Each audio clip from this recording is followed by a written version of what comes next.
olhos como chamas aprisionadas dentro de cristal, um rosto mais brilhante que 1000 filhos. Uma voz que não apenas fala, ela ecoa através das dimensões, reverberando pelas camadas da realidade. Os seres humanos não deveriam perceber. É assim que a Bíblia Etíope descreve Jesus. E quando Mel Gibson ouviu essas descrições pela primeira vez, lidas em voz alta a partir de um manuscrito de gás de 1500 anos, ele ficou em silêncio por um longo tempo antes de dizer: "Isso muda tudo. O que você está prestes a ouvir esteve oculto do mundo ocidental por quase 2000 anos. E quando você entender o porquê, nunca mais lerá a Bíblia da mesma maneira. A Bíblia que você nunca deveria ter lido." A questão é a seguinte: enquanto o resto do cristianismo estava ocupado decidindo quais livros manter e quais descartar, a Etiópia preservou tudo. Essa é a manchete. Essa é a parte que a maioria das pessoas nunca aprende. No século IV, conselhos de homens se reuniam em salas e votavam sobre quais textos eram divinamente inspirados. Os livros vencedores se tornaram sua Bíblia. Os livros que foram excluídos foram classificados como perigosos, retirados de circulação e, em muitos casos, destruídos fisicamente. De 66 a 73 livros. Foi o que sobreviveu ao corte, e a maioria das pessoas simplesmente presumiu que essa era toda a história. Não era. Nem de perto.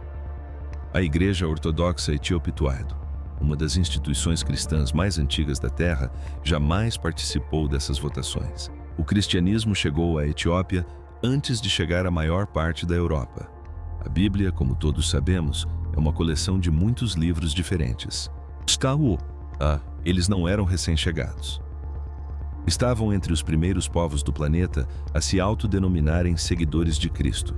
E como a Etiópia é cercada por montanhas e desertos, e como era quase impossível alcançá-la durante a maior parte da história da humanidade, a Igreja Etíope desenvolveu um isolamento quase total em relação à política que remodelava o cristianismo em Roma.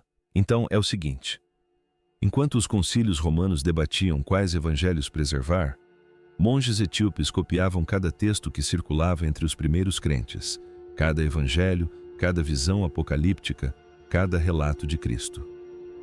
Eles não escolheram o que lhes convinha. Preservaram o resultado: 81 livros, 46 no Antigo Testamento e 35 no Novo. Escritos em gás, uma antiga língua semítica, mais antiga que o latim ou o grego, e ainda assim, uma língua arrastada. E entre esses livros, encontram-se textos que foram completamente apagados do cristianismo ocidental. O livro de Enoque, o livro dos Jubileus, a Ascensão de Isaías, o livro da Aliança. O Dr. Ephraim Isaac, de Princeton, um dos maiores especialistas em literatura etíope, passou mais de 40 anos estudando esses manuscritos. Ele disse certa vez que, na primeira vez em que comparou o cânone etíope lado a lado com a Bíblia ocidental, sentiu como se tivesse passado a vida inteira lendo um livro com metade dos capítulos arrancados. E não se tratam de notas de rodapé. Estas não são curiosidades. São estruturas teológicas inteiras que sobreviveram em apenas um lugar na Terra. E o que elas dizem sobre Jesus, isso nem é o que fez Mel Gibson se calar. O Jesus cósmico, esse eles esconderam de você. Se você cresceu em algum lugar do mundo ocidental, você carrega uma imagem específica de Jesus. Você pode até não ser religioso e ainda assim carregá-la. Milagres e ressurreição dos mortos. Mas, segundo as escrituras cristãs, ele aparentemente existia com Deus antes da criação. Olhos suaves, rosto sereno, vestes esvoaçantes, pele clara, cabelos claros, expressão gentil. Essa imagem foi criada durante o Renascimento europeu. Os artistas retratavam Jesus com a aparência das pessoas ao seu redor. Acessível, familiar, seguro. Agora, esqueça tudo isso, absolutamente tudo. Porque os manuscritos etíopes descrevem algo completamente diferente. E acredite, não é nada sutil. Seus cabelos irradiam luz como lã pura atingida por um sol intenso. Não uma cor, mas um material, luminoso, vivo, brilhante. Seus olhos flamejam como fogo aprisionado em cristal. E não oferecem conforto. Eles oferecem total transparência. São olhos que enxergam através de tudo, através da pretensão, através das mentiras, através de cada muro que você já construiu ao redor das partes de si mesmo que não quer que sejam examinadas. Seu rosto, mais brilhante que 1000 sóis ardendo simultaneamente, não quente, não incandescente, flamejante. Um brilho tão intenso que os textos dizem que até mesmo anjos, nos mais altos céus, têm dificuldade em olhar diretamente para ele. E, no entanto, há algo nele que, segundo o texto, está além da compreensão humana. Não porque o poder esteja ausente, mas porque o poder é tão absoluto que não precisa provar nada. É a calma de algo que poderia desfazer o mundo e simplesmente escolhe não fazê-lo. Quando ele fala, o som não viaja pelo ar como uma voz normal. Ele ondula através das dimensões. Camadas da realidade que os seres humanos normalmente não percebem vibram a cada palavra. Quando ele se move, o próprio tecido do mundo responde, curvando-se e se deslocando como água perturbada por uma pedra. Até mesmo seu silêncio tem peso. Os textos descrevem a presença dele como algo que remodela o espaço ao redor, como se a própria realidade reconhecesse o que está diante dela e se reorganizasse de acordo. Eis a questão. Os textos etíopes não estão sendo poéticos. Eles não estão usando metáforas para criar um efeito dramático. Estão descrevendo, nos termos mais literais que sua língua permite, um ser tão além do humano que a palavra mal se aplica. O Dr. Getachew Hanley, que catalogou manuscritos etíopes no Museu Hill por mais de 3 décadas, descreveu a leitura dessas passagens pela primeira vez como aterradora e bela na mesma medida. Ele disse: "Este não é o Jesus da escola dominical. Isto é algo que a Igreja Ocidental esqueceu ou escolheu deliberadamente esquecer." Agora, é aqui que a coisa fica interessante, porque essas descrições etíopes correspondem quase exatamente ao livro do Apocalipse. Os pés como bronze polido, recém-saído de uma fornalha. A voz como o rugido de uma cachoeira gigantesca. O rosto brilhando como o sol em todo o seu esplendor. Essas imagens aparecem no último livro da Bíblia Ocidental, o único livro que sobreviveu ao processo editorial com sua iconografia cósmica intacta. Quais desses diferentes livros possíveis são de fato canônicos, fazem parte do cânone bíblico. Mas na tradição etíope, isso não é exceção, é a regra básica. É assim que Jesus é descrito desde o princípio, não em uma visão apocalíptica no final. Ao longo dos textos, o pastor gentil do cristianismo ocidental e o soberano cósmico dos textos etíopes são considerados a mesma pessoa. Eles parecem 2 seres completamente diferentes. E essa discrepância não é acidental. É o resultado de uma escolha deliberada de pessoas que decidiram que uma versão de Jesus era mais útil para elas do que a outra. Quando Mel Gibson viu essas comparações lado a lado, o retrato renascentista versus as descrições cósmicas etíopes, ele teria dito que a imagem ocidental de repente lhe pareceu o desenho de uma criança sobre uma explosão nuclear. Confortável, familiar e completamente inadequada. Se isso já está mudando o que você pensava saber, inscreva-se e ative as notificações, porque cada capítulo se aprofunda mais do que o anterior, e o que vem a seguir pode ser a parte mais explosiva. A profecia escrita 300 anos antes do tempo. De todos os textos preservados pelos monges etíopes, nenhum é mais perigoso do que o livro de Enoque. E a razão pela qual ele é perigoso não tem nada a ver com o seu conteúdo. Tem a ver com a época em que foi escrito, 300 anos antes do nascimento de Jesus. Que assim seja. Reflita sobre isso. Este livro, composto séculos antes dos eventos do Novo Testamento, descreve em detalhes vívidos e específicos uma figura chamada Filho do Homem, o eleito. Descreve uma corte celestial cercada por rios de fogo, anjos se prostrando diante de uma figura feita de luz, um julgamento final onde cada ser vivo é pesado e medido por um ser de brilho aterrador. Estas não são profecias vagas. Essas não são previsões que possam significar qualquer coisa. São cenas narrativas detalhadas, quase idênticas às visões do livro do Apocalipse, escrito centenas de anos depois. rios de fogo fluindo diante de um trono de julgamento, anjos tremendo na presença de uma figura tão radiante que não conseguem erguer a cabeça. Um eleito, aquele que está no centro de tudo, e fala. E quando ele fala, os culpados desabam e os justos choram em reconhecimento. E veja só, os estudiosos não contestam seriamente essa conexão. O Dr. George Nicholsberg, da Universidade de Iowa, que publicou o que é considerado o comentário definitivo sobre o primeiro livro de Enoque, afirmou claramente que as imagens do Apocalipse não surgiram do nada. Elas derivam de uma tradição apocalíptica já antiga. E a raiz mais profunda dessa tradição é o livro de Enoque. Os paralelos não são coincidência, são herança. Um texto transmitiu sua visão para o outro ao longo dos séculos. Mas aqui está o ponto crucial. Durante o início do cristianismo, Enoque era amplamente lido, citado e referenciado. A Epístola de Judas, que você encontra na sua Bíblia agora, cita diretamente o livro de Enoque. Não são paráfrases nem ilusões vagas. É uma citação direta, palavra por palavra. Pense nisso por um segundo.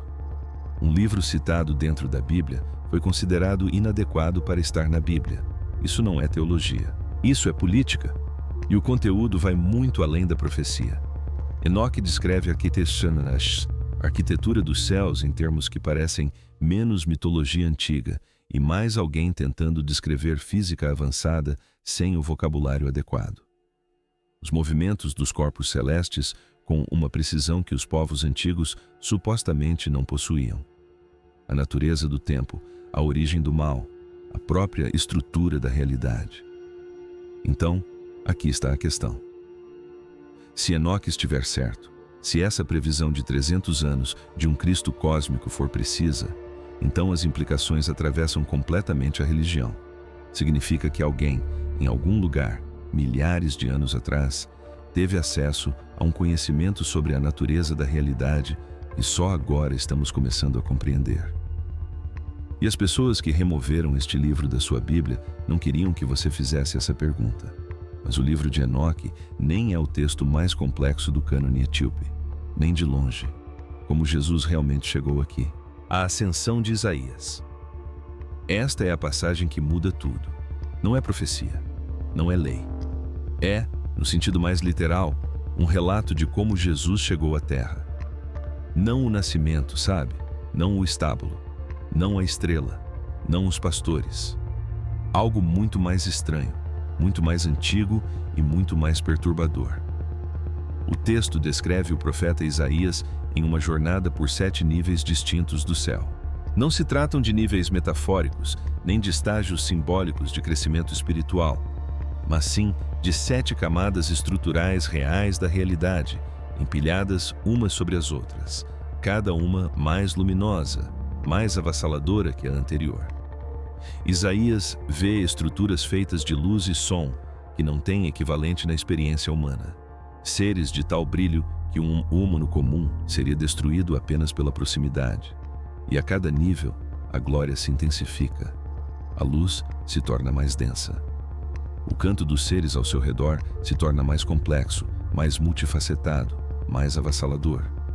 Isaías diz que sentiu sua própria consciência se expandindo, como se sua mente estivesse sendo ampliada para conter o que via. E ainda assim, mal conseguia acompanhar. E no nível mais elevado, além de tudo, ele vê o amado, uma figura de luz e poder, tão além de qualquer coisa abaixo dela, que a palavra Deus parece um eufemismo. Todos os seres em todos os céus abaixo se curvam na direção dessa presença sem sequer receberem ordens. É involuntário, como a gravidade. E então o amado começa a descer. É aqui que a coisa fica estranha, porque o que vem a seguir se parece menos com escrituras antigas e mais com um relatório confidencial sobre uma operação que nunca deveria ter sido tornada pública. À medida que Cristo desce por cada um dos 7 céus, ele deliberadamente diminui seu brilho. Camada por camada, ele atenua sua glória. Não porque esteja perdendo poder, mas porque os níveis inferiores da realidade não suportam sua presença plena. Ele está se ajustando às limitações de cada dimensão pela qual passa. Quando chega aos céus mais baixos, os anjos de lá não o reconhecem. olham diretamente para ele e não veem nada. Notável. O Criador de toda a estrutura da existência está passando por seu domínio. Eles não fazem ideia. Quando chega à Terra, um recém-nascido em Belém, envolto em panos e deitado sobre palha, o ocultamento é total. Um ser de infinito poder cósmico comprimido no corpo de um bebê indefeso. Todo o céu, segundo o texto, prende a respiração. Os anjos em todos os céus observam. Aqueles que não o reconheceram em sua descida, agora olham para a terra, confusos, sem entender o que acabou de acontecer. E num coxo de animais, numa cidadezinha do interior, o arquiteto de toda a realidade chora por leite. Pense nisso. Esqueça tudo o que você aprendeu na escola dominical. Consideremos apenas a narrativa crua. Um ser poderoso o suficiente para construir a arquitetura da realidade decide, por razões que o texto afirma estarem enraizadas no amor e na libertação, disfarçar-se completamente para encolher através de 7 camadas de existência, diminuindo sua luz a cada estágio até chegar a esta forma mais frágil e vulnerável possível. Não para conquistar, não para governar, mas para despertar algo. Sua missão não era ensinar moralidade, não era modelar bom comportamento. Era quebrar correntes, libertar seres humanos presos em sono espiritual. Acender algo dentro de cada pessoa que estava adormecido desde o princípio. Ele veio não como um rei exigindo obediência, mas como uma faísca destinada a lembrar a cada ser humano o que ele realmente é. Esse relato circulava entre os fiéis séculos, antes de os concílios da Igreja decidirem como o cristianismo seria oficialmente. Os monges etíopes não o inventaram. Simplesmente se recusaram a descartá-lo. Quando Gibson ouviu essa passagem lida na íntegra, a descida completa pelos 7 céus, permaneceu em silêncio por quase 1 minuto. Então disse: "Essa é a história que o mundo realmente precisa ouvir." Mas o que esses monges preservaram das próprias palavras de Jesus é o que explica exatamente por que tudo isso foi enterrado. As palavras que eles apagaram. A Bíblia etíope não apenas descreve Jesus de forma diferente, como também o cita de maneira diferente, preservada em textos como o Livro da Aliança. Há ditos atribuídos a Jesus que nunca apareceram em nenhuma Bíblia ocidental. Não porque tenham sido comprovadamente falsos, nem porque estudiosos os tenham considerado falsos. Simplesmente não foram selecionados. Foram deixados de fora por homens que tinham a autoridade para decidir o que o mundo ouviria ou não. E veja só, quando você lê esses ditos, entende imediatamente por que foram removidos. Em uma passagem, Jesus diz a seus seguidores que eles não são feitos de pó. Ele lhes diz que são filhos da luz. Só isso. Essa única frase. E isso detona tudo. Porque se cada ser humano é um filho da luz, se cada pessoa carrega um fragmento direto do divino, então todo o aparato entra em colapso. Os sacerdotes, os bispos, os papas, os rituais, os edifícios, as hierarquias, tudo. Toda a estrutura criada para preencher a lacuna entre a humanidade e Deus torna-se desnecessária. Você não precisa de ninguém para conectá-lo a algo que já está dentro de você. A questão é a seguinte: os textos etíopes descrevem a salvação não como uma transação, não como uma recompensa distribuída por pessoas autorizadas, mas como um despertar. Você não é salvo indo ao prédio certo e realizando os rituais certos. Você é salvo despertando para o que você já é, o reino dos céus. De acordo com esses textos, não é um lugar para onde você vai quando morre. É um estado de consciência ao qual você pode acessar agora mesmo, enquanto ainda respira, ainda caminha, ainda está vivo neste corpo. Nem depois de você ter conquistado isso. Então aqui está a questão. Você pode ver imediatamente por que isso era um problema. Um problema gigantesco que moldou a civilização. Se Deus está dentro de cada pessoa, então cada pessoa é seu próprio sacerdote. Se o reino dos céus está acessível agora, então não há razão para esperar. Nenhuma razão para obedecer, nenhuma razão para pagar dízimos a uma organização que alega deter as chaves para algo que você já possui. Esses ensinamentos não desafiaram apenas algumas doutrinas. Eles ameaçaram tornar obsoleta toda a infraestrutura da religião organizada da noite para o dia. A doutora Kirsten Stafford Peterson, que passou anos estudando a tradição ortodoxa etíope, descreveu essas passagens como os ensinamentos mais radicais atribuídos a Jesus em qualquer tradição canônica. Ela observou que eles não desafiam apenas uma doutrina. Eles desafiam todo o modelo econômico e político da religião organizada. Quando o Império Romano adotou o cristianismo no século IV, trouxe consigo uma mentalidade imperial. Unidade significava controle. Controle significava padronização. A padronização significava decidir de uma vez por todas quais livros permaneceriam e quais desapareceriam. Qualquer texto que sugerisse que os indivíduos poderiam acessar Deus diretamente, sem mediação institucional, não era uma ameaça teológica. Era uma ameaça estrutural, uma ameaça ao próprio poder. O livro de Enoque foi removido. A ascensão de Isaías foi considerada apócrifa. O livro da aliança foi sepultado. Tudo que carregasse o aroma de acesso divino direto, de despertar pessoal, de um Cristo que veio para libertar em vez de estabelecer hierarquia, foi sistematicamente eliminado do cânone ocidental. Sem debate, sem discussão pública, simplesmente removido silenciosamente por homens em salas que tomavam decisões pelo resto da humanidade. E o Jesus que sobreviveu a esse processo, remodelado, suavizado, tornado mais palatável. O soberano cósmico do fogo e da luz tornou-se o pastor gentil. O ser cuja voz abalava as dimensões tornou-se uma figura de conforto sereno. O libertador que veio despertar a humanidade de um sono profundo tornou-se um mestre moral que, acima de tudo, queria que as pessoas fossem gentis umas com as outras. Não se tratava necessariamente de corrupção nascida da malícia. Foi uma lenta deriva institucional em direção a uma versão da história que atendesse às necessidades da instituição que a contava. Mas a Etiópia estava além do seu alcance. Os mosteiros esculpidos em penhascos, acessíveis apenas por corda. Monges que não tinham interesse na política romana. Uma única tarefa: preservar os textos. E eles o fizeram por quase 2000 anos. A cada geração, à luz de velas, copiando à mão, letra por letra, página por página, em uma língua que o resto do mundo havia esquecido. E os manuscritos que eles guardavam continham até mesmo advertências sobre o que aconteceria. Alertavam que as gerações futuras criariam imagens de Cristo que afastariam as pessoas da verdade. Previam que a humanidade adoraria o símbolo em vez da presença viva por trás dele. Advertiam que as pessoas construiriam ídolos a partir da imaginação e os chamariam de Deus. Pinturas renascentistas transformando Jesus em um europeu pálido. Mega igrejas transformando o culto em entretenimento. Um despertar cósmico sendo lentamente substituído por uma moralidade complacente. Esses avisos não soam como profecias.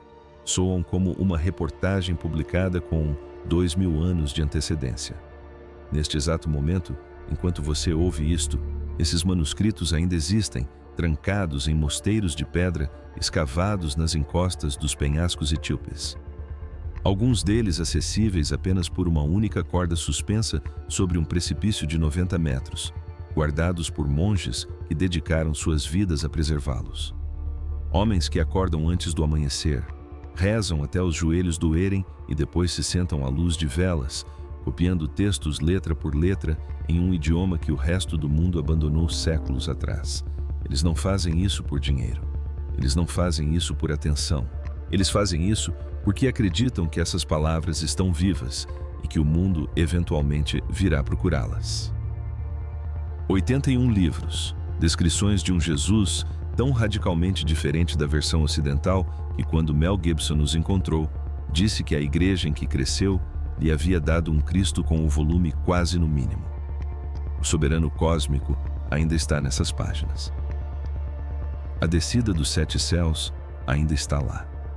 O ensinamento dos filhos da luz ainda está lá. Cada palavra que foi apagada da sua Bíblia ainda existe na deles, em algum lugar agora mesmo, em um mosteiro, esculpido em um penhasco que a maioria dos mapas nem sequer mostra. Um monge está sentado na escuridão, copiando as mesmas palavras que seu antecessor copiou e o antecessor dele, antes dele, por 2000 anos seguidos. Ele nunca ouviu falar dos concílios que decidiram sobre a sua Bíblia. Ele não sabe o que foi removido ou por quê. Ele só sabe que lhe foi dado algo para proteger e que morrerá protegendo-o. A única coisa que separa você desses textos é a mesma coisa que sempre esteve lá, a decisão que alguém tomou há muito tempo de que você não deveria lê-los. Se isso mudou a sua perspectiva sobre a Bíblia, deixe um comentário e me diga qual revelação te impactou mais. As descrições cósmicas de Jesus, a descida aos 7 céus ou os ensinamentos dos filhos da luz. Eu li cada uma delas. Inscreva-se no canal e ative as notificações, porque o próximo vídeo vai ainda mais fundo no que foi apagado dos textos que você nunca deveria ter visto. Clique no vídeo na sua tela agora mesmo.